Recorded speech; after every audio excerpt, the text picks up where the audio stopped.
Okay, so before we jump into the animation section where we're going to be animating some properties and probably a place where you'll be getting the most value because you'll be working a lot more hands-on down in this timeline panel, I want to show you a pretty neat feature. It's called the track mat. And what you can do with the track mat is you can make animations with basically looking like text is coming up out of nowhere. So you can make this look like it's coming up out of the middle of the screen, and if you move it down, it'll go out of view.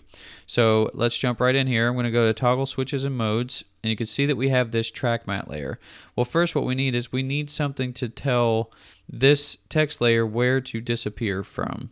So we're going to go up here and create a shape, and I'm going to make this kind of a brighter color so that it stands out. So I don't want quite pink, but we'll do like a red. Kind of like a light red. So now when I draw this shape, I want to kind of line it up with the bottom of the text there, and you'll see why in just a second. So let me drop that off, and now if I put the transparency down a little bit, we'll be able, not on the text layer, but actually on the shape layer. We're going to rename this track mat, enter, and we will hit T for transparency and take this down a little bit where we can see the text. So we want to try and line this shape up with the bottom of the text layer. So we can do that either by dragging up and eyeballing, or we can use the arrow keys to make it as precise as possible. You could zoom in if you'd like to line those up. You just want to make sure that it's on the bottom of whatever the lowest letter is. So we can move across here and see that that looks pretty good. It's on our O's. And so I'll zoom back out here to 100% and click off. And now I'm going to take this opacity back up to 100% where I can't see it. With this track mat here on, if you don't see it, you can go to toggle switches and modes. We're going to click on this, and we're only going to work with this alpha mat. But this is actually showing one of the older layers that I had on here. So let's drag this down. Make sure that you can see that's changing. I'm going to drag this above. Okay, motion blur. We're going to do alpha mat, track mat. So when I click on that, you can see that it brings the text into view, and this also changes to more of a dimmed visible eye, so you can tell that there's a track mat that's applied.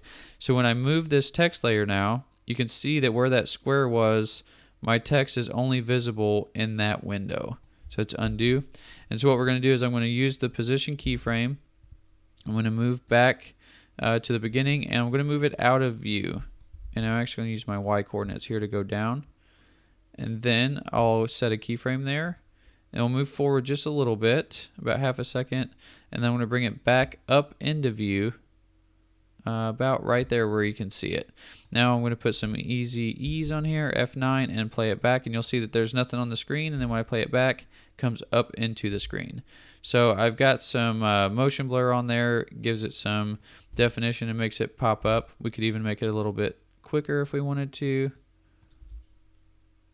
And so it looks like it goes right up out of nowhere. Another thing you could do is if you wanted to reverse this, you could move these keyframes around and make it look as if the text layer was going out of view. Okay, if you wanted to maybe drop this down, and then you could add another text layer. Let's put it up here, and we'll say second text. And let's change this. Make it like let's do it like a green color. Okay, and we'll make it about 100. And we'll change this to, let's say, bold.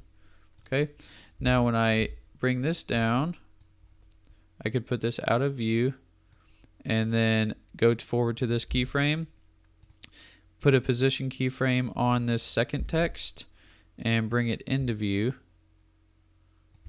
Let's go ahead and set that keyframe, and then we don't want it to be seen before that, so we could go before here.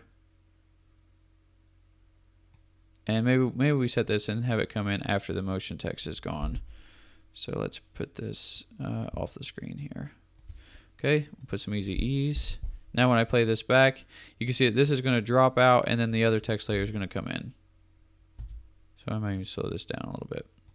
But that's what you get with track mats. It's an easy way to take things off the screen or to give it some animations. Maybe you had like a bucket here and you were dropping something into the bucket, and you could set the track mat up in order to make it look like it's going off the screen. So let's go ahead and jump into the next section, which is simple animations, and we'll look at how to animate even more keyframes.